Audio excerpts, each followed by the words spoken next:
parliamentary practice and procedure, while we have gone away from that, we weren't supposed to talk about what the Senate might or might not do because we're two independent bodies. With that, I recognize Mr. Roy for his questions. Thank the chairman. Thank both the chairman and the ranking member for appearing before the committee. We spent a lot of time together last week, or the week before, I guess. Mr. Chairman, we have before us a budget. Is that correct? That's correct. It's a budget resolution.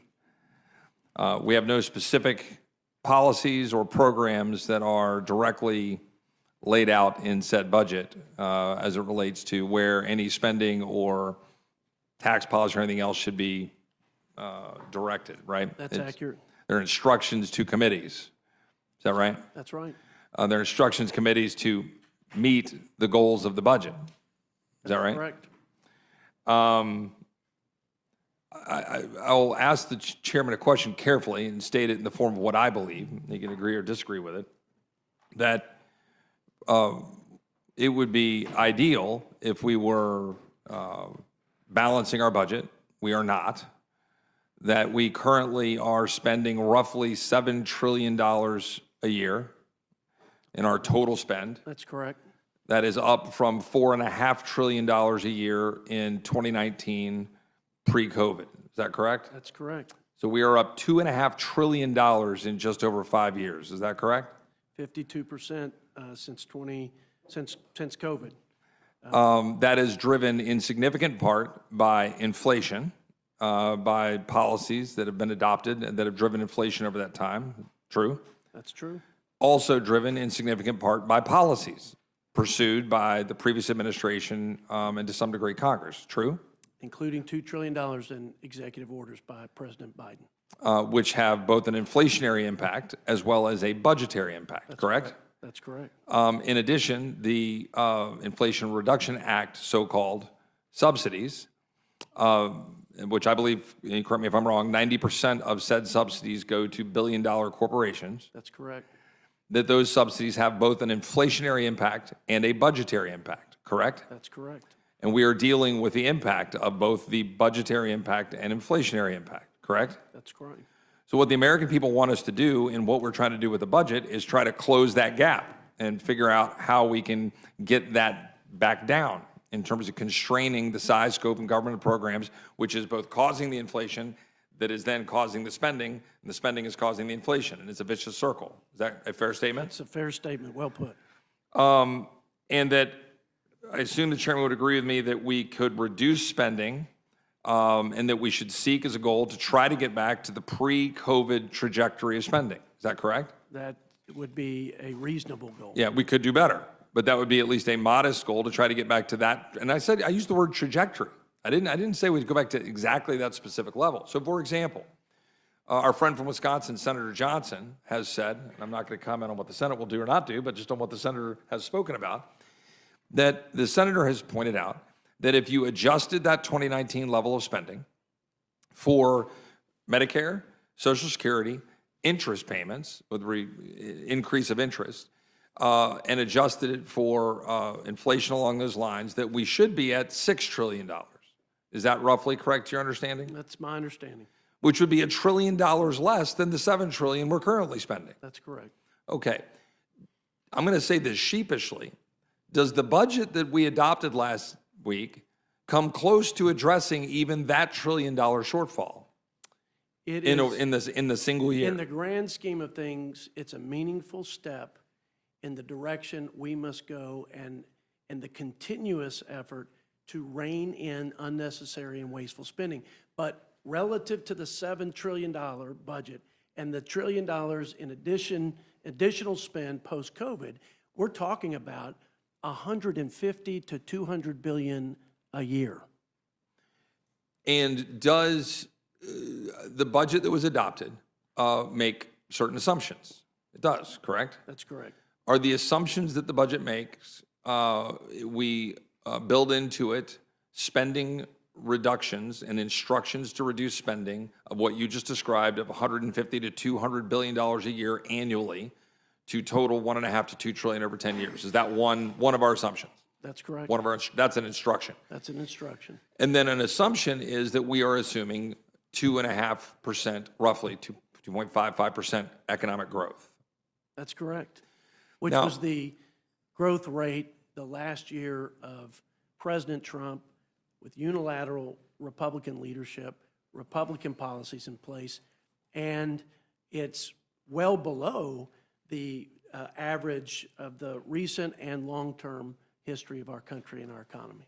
And correct me if I'm right. Now, look, full disclosure, right? Our recent trends have been closer to 2% growth. Is that correct over the last couple of decades? That's correct. Fair characterization.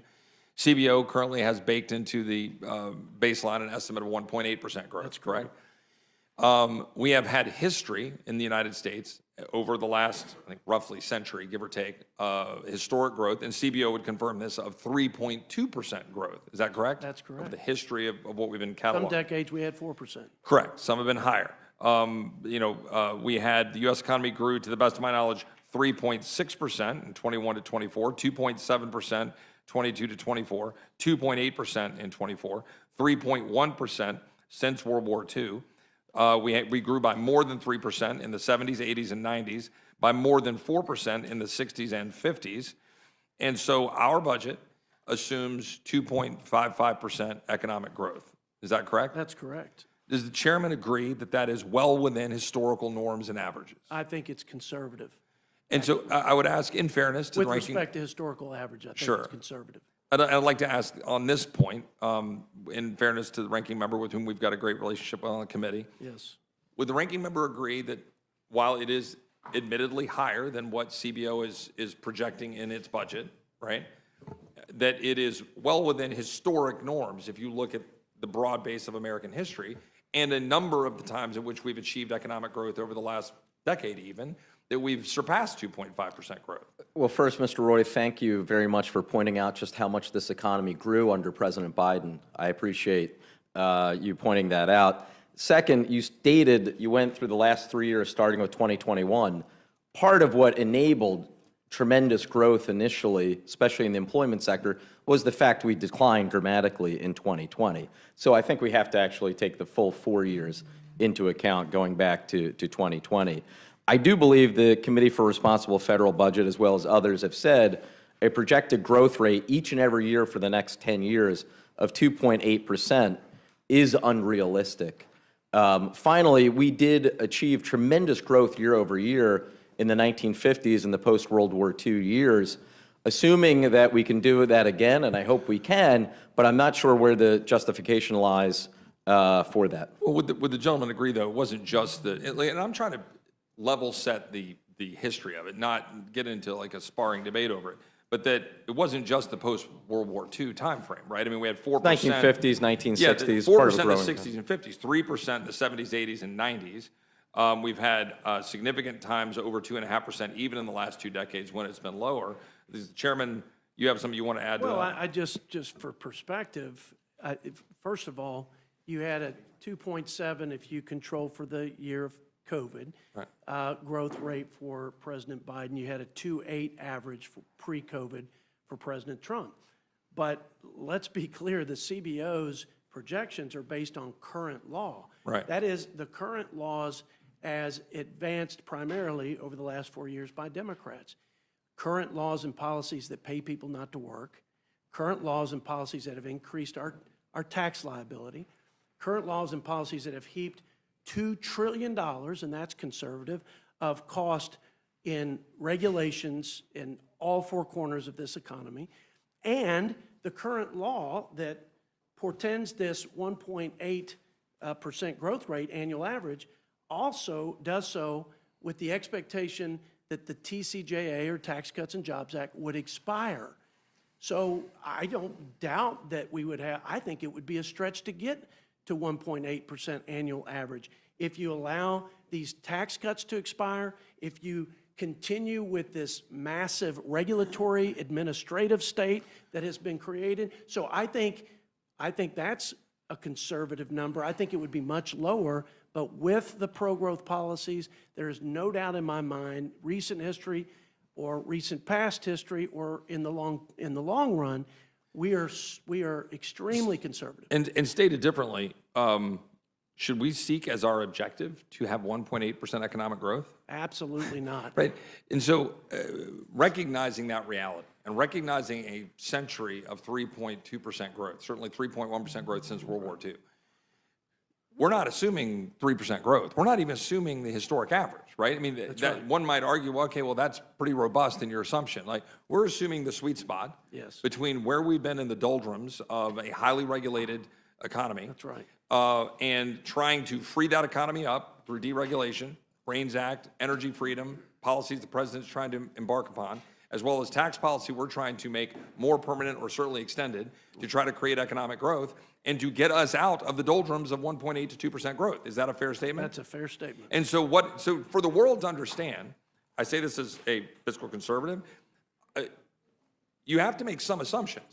And so if you make an assumption of 2.5% growth, when your goal is 3 to 3.2 or 3.5 or more growth, That's right. but you know that there's a reality it could be 2, you're trying to make an assumption based on where you hope it will be at least and higher. I am of the belief that we can get to 2.5% and higher if we just do our basic job of getting the hell out of the way. Does the chairman agree? I couldn't agree more.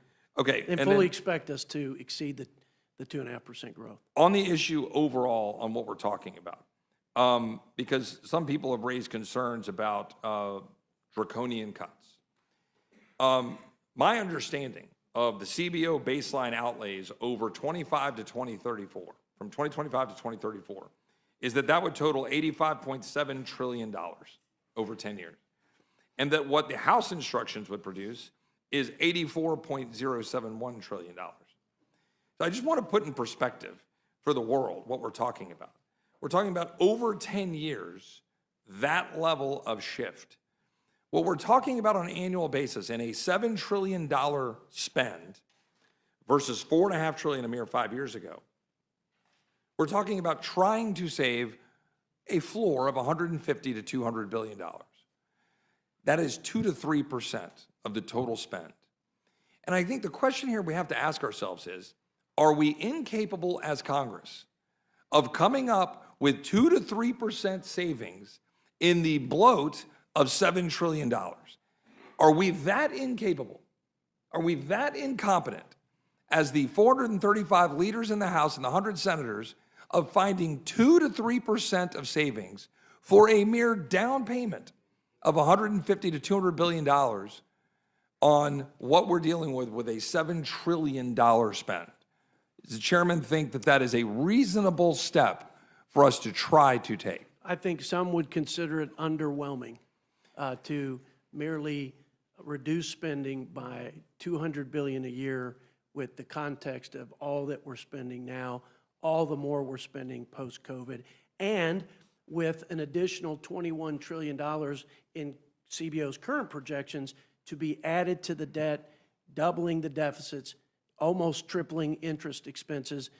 This thing is coming off the rails, and we're talking about $1.5 to $2 trillion over the 10 years in reduced, wasteful, fraudulent, and unnecessary spending. And last question. This is a budget we're talking about, and so we're really not talking about programs. Okay, that's something you talk about when we get to a reconciliation package. You figure out what you're doing on tax policy, you figure out what you're doing on spending. But a number of issues have been raised here in this committee, here before this for the record. And I think the chairman was making the point that our goal should be to reduce the number of people who require SNAP programs or assistance through other government programs. And I think I share the gentleman's sentiments on that.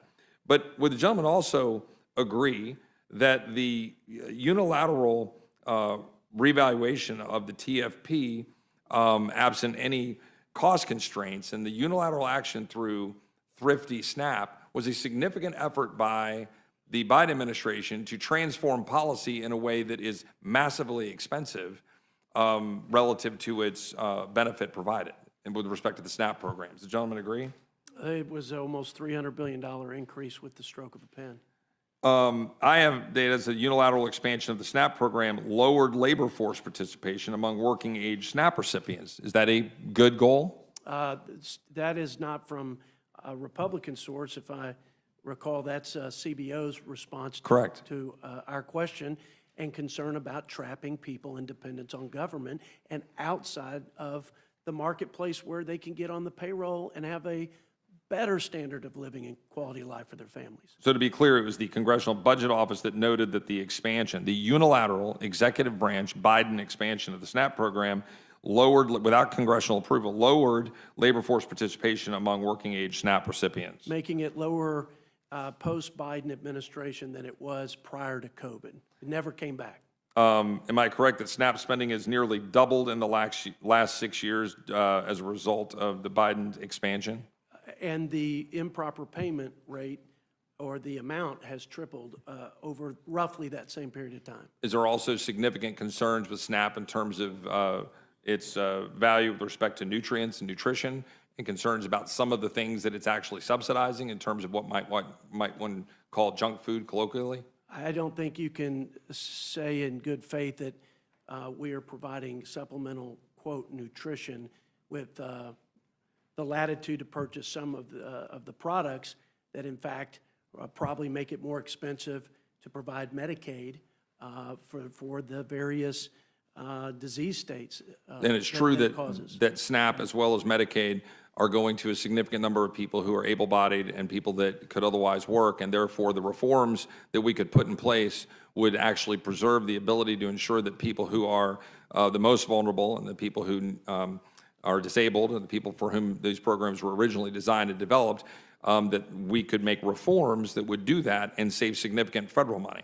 And as I did with the ranking member. I'll wrap up here shortly. That's correct, and President Biden waived work requirements, rejected states who applied for work requirements as part of their Medicaid waiver, and so there was no commitment to able-bodied adults either looking for a job, having a job, or volunteering at a minimum of 20 hours a week. And so it's no wonder that we have 10 million more people. These were the folks who came onto the Medicaid rolls and SNAP rolls during COVID who persist to this day on those welfare rolls. In the last 10 years, improper payments for Medicaid have exceeded $500 billion, which equates to $4,300 per household. Would that be a surprising number to the chairman? No. So there's significant room for reform in Medicaid Significant. to the extent that we can have those conversations. Will the gentleman yield on Yeah, that point? Sure. Lest the American people believe the false statements and the scare tactics of my Democrat colleagues, if you simply go back to the pre-Biden era, the Trump administration, and review for eligibility the Medicaid rolls, not once but twice a year, you actually ensure program integrity, that tax dollars are going to the most vulnerable people who it was intended to serve, and you save tax dollars not only today, but those who will bear the deferred tax, which is our debt, about $150 billion. That is one simple program integrity reform that existed under President Trump's administration that was revoked under the Biden administration that is costing everybody, the vulnerable, the taxpayer, and the entire nation, and especially our children who are paying for that wasteful spending. I appreciate the chairman. There's a lot we could get into with respect to that issue, but I want to be mindful of my colleagues' time. But it's really important to understand that when you're talking about reforming programs, a lot of my colleagues, frankly, on both sides of the aisle, will say things that, well, we can't, why are you focusing on discretionary spending rather than dealing with mandatory spending? Well, here we are. What's everybody going to do? Are we going to sit down and figure this out together, bipartisan basis, our side of the aisle, whatever, and actually address the issue with respect to mandatory spending?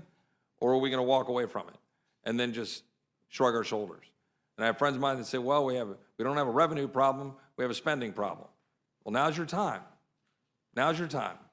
Let's deal with the spending problem. And to my colleagues on the other side of the aisle, I would point out that this budget does, in fact, and made a significant change under the leadership of the chairman, to ensure that we tied together what we can accomplish on the spending side with the tax side. And that was an important part of the debate and the discussion with what we did in the committee by ensuring that we must have spending restraint along with what we're trying to do on tax policy. With that, I will yield back. Gentleman yields back. Now recognize Ms. Scanlon for her questions. I'll yield to the ranking member for a minute. Yeah, Mr. Chair, I thank the gentlelady for yielding. I'm so sick and tired of this being a fact-free zone. I mean, it just, I get it. The guy who's in the White House, you know, likes to not tell the truth, and people let him get away with it. But we ought to be telling the truth in this committee. First of all, the increase in the SNAP benefit was not unilateral. Maybe the gentleman didn't realize this, but the 2018 bipartisan farm bill, written by Republicans, told USDA to do the update. That's just a fact. You can go look at the 2018 farm bill if you don't believe me. Most recipients on SNAP are kids, seniors, and people with disabilities. I'm sorry that you don't feel we have an obligation to make sure they get enough to eat. SNAP is linked with improved health outcomes and lower health care costs, so we actually save money. When people don't have access to food and nutrition, they don't learn in school. When seniors go without meals on a regular basis and take their prescriptions on an empty stomach, they're in an emergency room. Workers are less productive when they're hungry. And I want to correct the record because what the gentleman just said is not true. Most recipients of SNAP, again, are kids, seniors, and people with disabilities. Of the rest, the majority work. The majority work. 2/3 of SNAP participants are in families with children, and over 1/3 are in a household with older adults or people with disabilities, oftentimes people taking care of their parents. Maybe if we had a more fair tax code and a more fair economy, working families would not have to be on SNAP. This tax bill ensures that that won't happen. And again, I mean, the idea that $230 billion is going to be cut from this program is shameful. And people who support this bill should be ashamed that they're going to make hunger worse in this country. I thank the gentlelady, and I yield back. Thank Yields back to the gentlelady. you.